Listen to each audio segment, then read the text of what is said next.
Welcome in everyone, this is Sean with MTG808 Jr. and today we're going to be doing a deck tech on White Weenie, basically a white aggro deck, kind of going back to the basics here a little bit with some mono-colored aggro decks.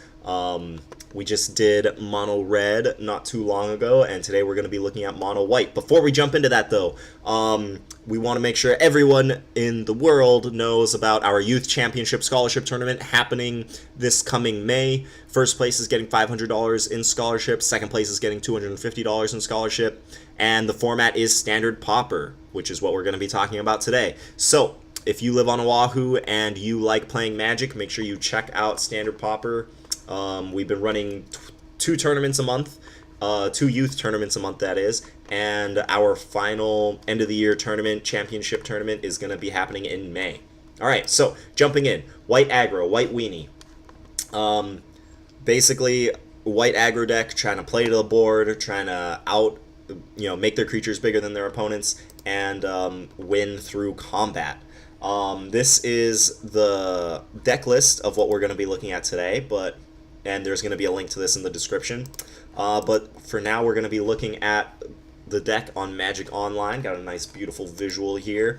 Now, this deck has been a part of my personal gauntlet for a while. This is one of the decks that I just always have on me when I'm playing Standard Pauper and Paper. When I'm around kids and they just want to get in the game, this is one of the decks that I'll have. But I haven't done a deck tech on it yet. What kind of motivated me to get off my butt and do a deck tech on this was second place at our most recent youth tournament. Kyle took mono white aggro to second place, and we did a video detailing the top 4 decks from that tournament. We talked a little bit about his deck, made me want to get my list out there of White Weenie. And this list, much like the mono red list, which we looked at recently, was inspired by former Magic Pro Travis Wu, former Magic Pro / current Magic YouTuber Travis Wu. Check him out on YouTube. And he kind of helped me build this deck when he was playing on the Pro Tour. Hour of Devastation had just come out, and he was playing a lot of Limited. He was trying to become Draft Master to qualify for Worlds that year. He was doing really, really well in Draft. And he said, this is one of the best archetypes in Draft. You just want to be the white aggressive deck and play Hone Kopesha and Cartouche of Solidarity. So we built this deck. It's almost all cards from Amonkhet. I think every card in the main deck except for one is from Amonkhet.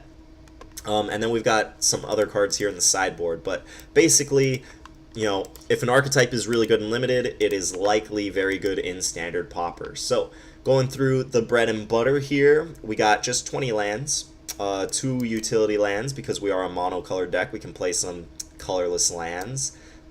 We got 2 Desert of the True, in case we need to, in case we get mono flooded, we can cycle them. And then, starting with our 1-drop creatures here, Fanbearer. Oh my goodness, Fanbearer is a great Magic card. 1 mono, 1/2 creature, and you can pay 2 mana and tap it to tap target creature.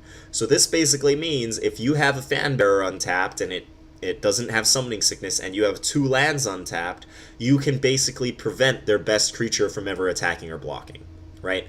And this is one of those things where some students get confused in terms of the phasing, but basically, before somebody attacks, they have to enter their attack step. And before you can enter a new phase of the game, a new phase of the turn, both players need to say okay. So if your opponent says, I want to enter my attack step, you then have an opportunity to say, okay, I'm going to pay my 2 mana, I'm going to tap my Fanbearer, and I'm going to tap your largest creature, the one that I don't want attacking me, and it won't be able to block next turn because the next turn when you untap and attack, their creature will still be tapped.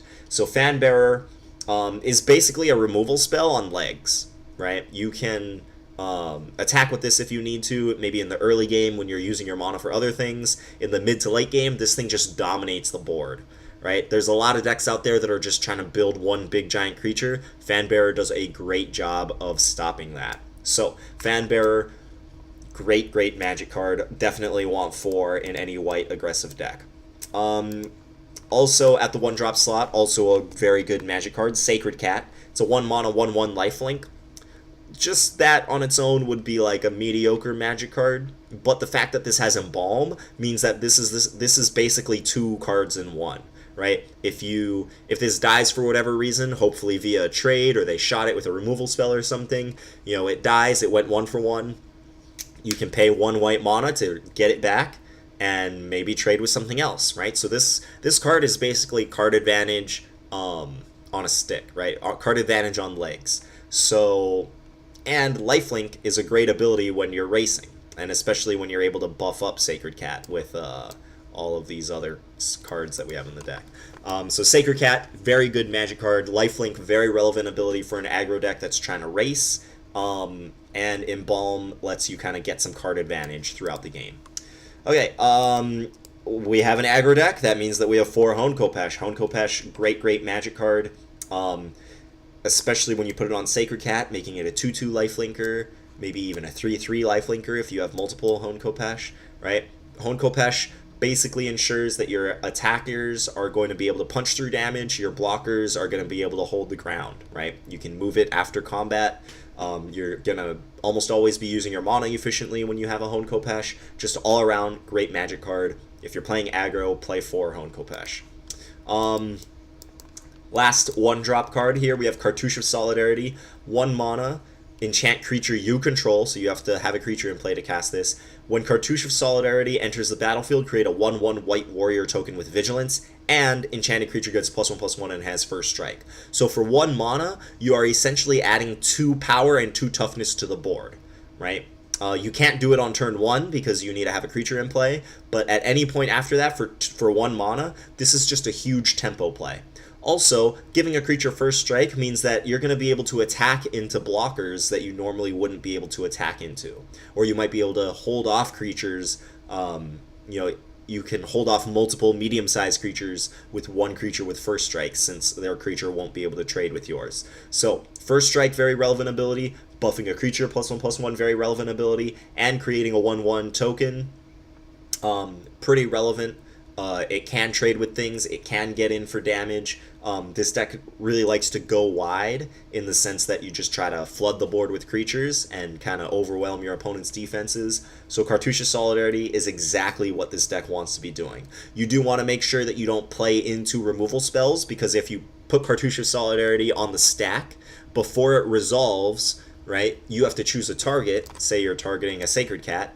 So if you're going to play Cartouche of Solidarity on Sacred Cat, you say, I'm going to target Sacred Cat, do you have any responses? Your opponent has a window to cast instants, and they might kill your Sacred Cat, in which case Cartouche of Solidarity will not resolve because it does not have a legal target anymore. The legal target, it doesn't exist, and Cartouche of Solidarity will just go to the graveyard. You won't get your 1/1 White Warrior creature token with Vigilance.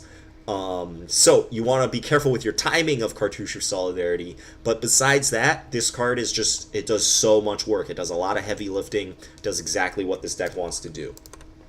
Moving up the curve, we've got some amazing 2-drops. White might have the best 2-drops in the format. And that's saying a lot because there are some great 2-drops in the format. Gustwalker, 2 mana, 2/2. Decent body on its own, but it's got this awesome ability. You may exert Gustwalker as it attacks. When you do, it gets +1/+1, gains flying until end of turn. So if your opponent has a creature on the ground that's bigger than Gustwalker, you just say, okay, Gustwalker's going to take a break next turn because he's going to work extra hard this turn, and he's going to exert to gain flying, fly over your defenses, punch you in the face. Gustwalker, great magic card for an aggro deck, pushing damage through. That's the name of the game. Second 2-drop we have here, we have Oroketra's Avengers, 2 mana, 3/1. So if your opponent has no creatures in play, this gets to hit for 3, which is a very good rate for a 2-drop. And if your opponent does have creatures in play, right, 3/1s are very weak. They trade with a lot of things, but Oroketra's Avenger comes with its own built-in defense when it's attacking. So you can exert it, right? It works extra hard this turn, won't untap next turn.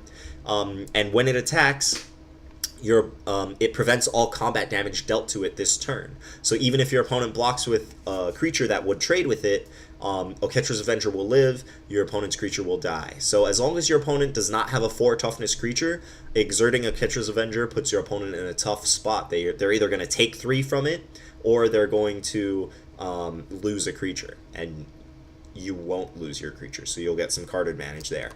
So Oketra's Avenger, great magic card. We got 4 compulsory rest here. This is a very great removal spell, great rate. Spending 2 mana to just any creature can't attack or block, no matter how big it is. It does come with a downside of letting them pay 2 mana to sacrifice this creature, and they are going to gain 2 life, right? Remember that this text says that the enchanted creature gains this ability. So your opponent controls the creature that gains this ability, which means they gain the 2 life.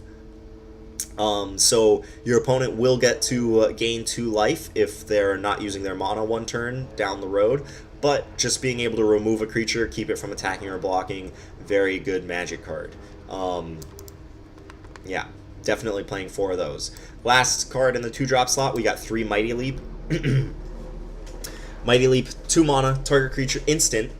Target creature gets +2/+2 and gains flying until end of turn. So, sometimes you don't want to cast this card as an instant because you want to cast it before they can declare blockers, so you cast it and then attack, so that you can push through flying damage. But sometimes you do want to cast it as an instant, right? They make a block, you want to save your creature and kill their creature, so Mighty Leap. It's a little expensive, right? Paying 2 mana to have a combat trick. Most +2/+2 combat tricks cost 1.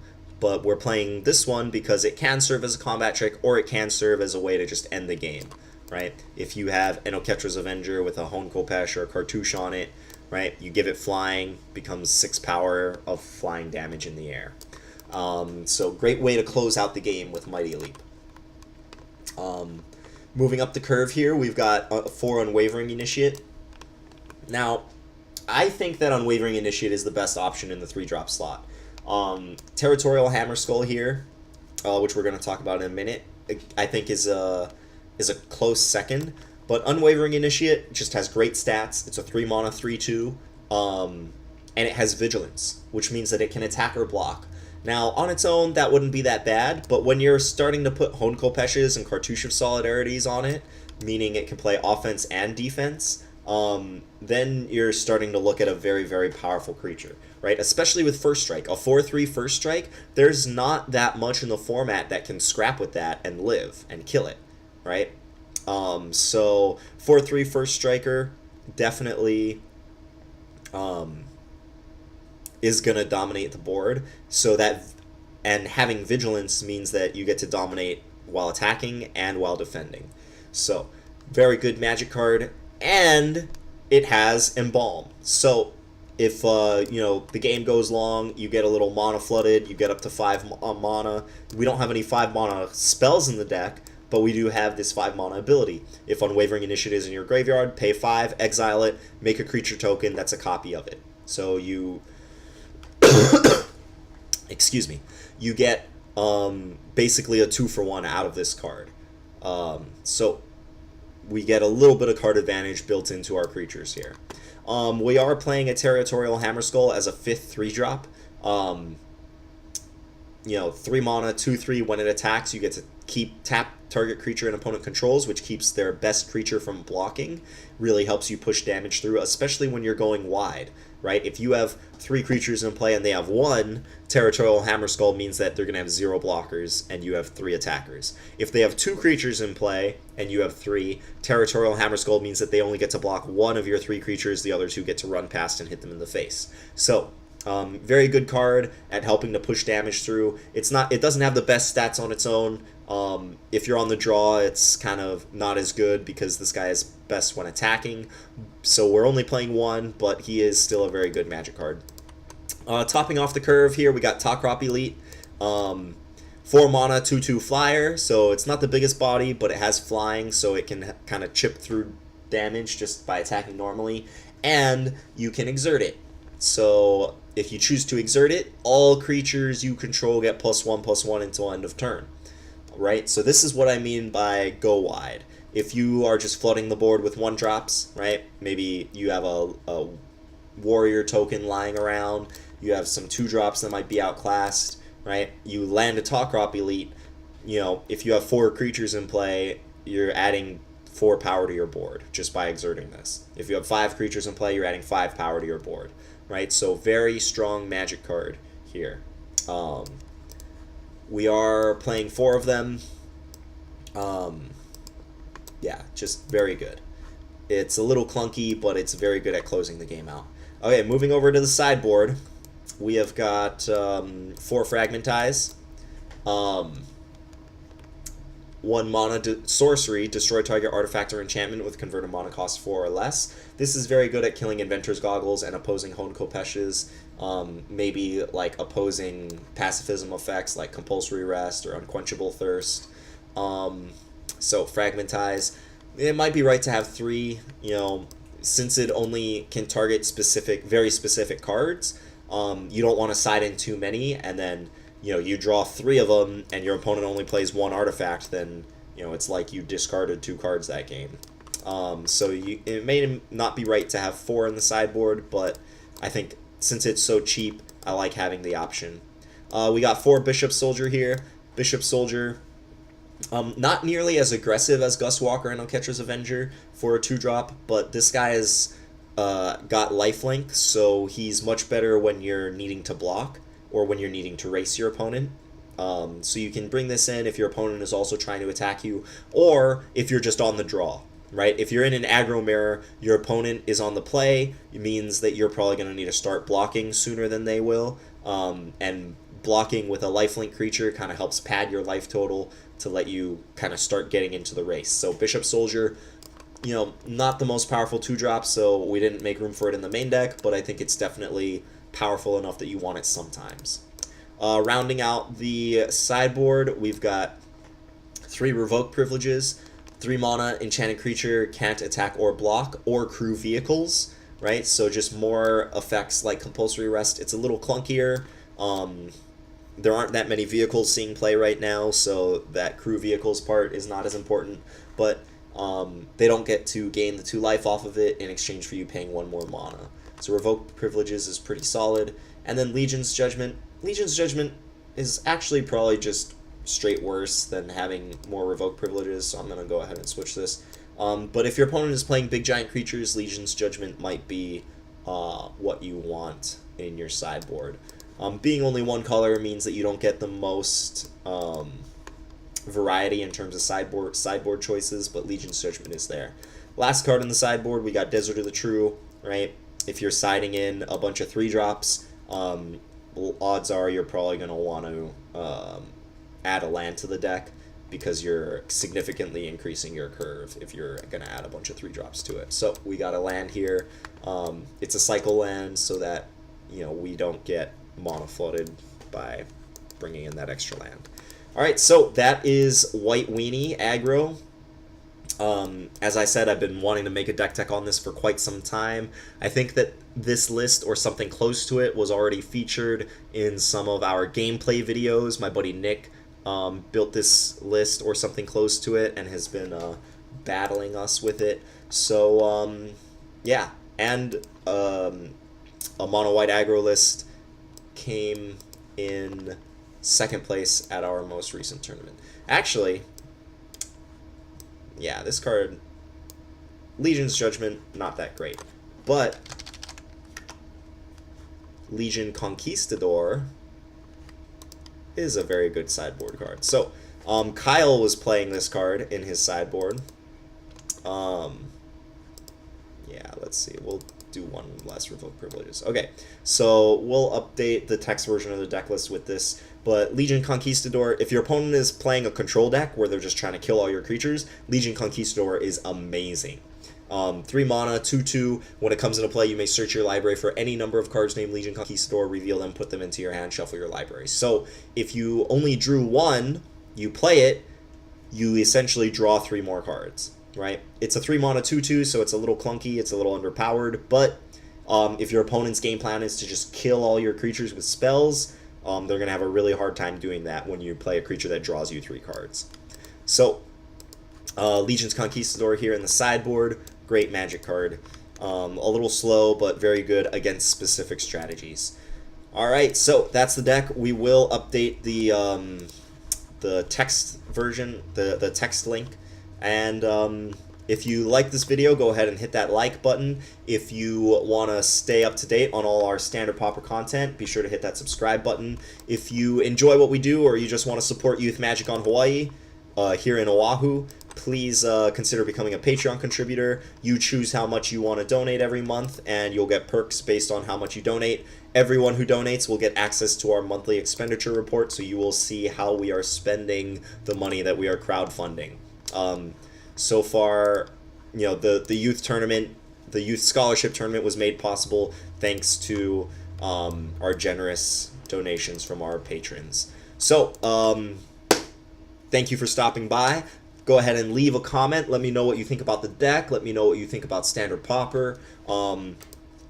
And let me know which, if you want this deck to be made into a gameplay video, go ahead and leave a comment. Alright, thank you for stopping by, and I will catch you later. Peace.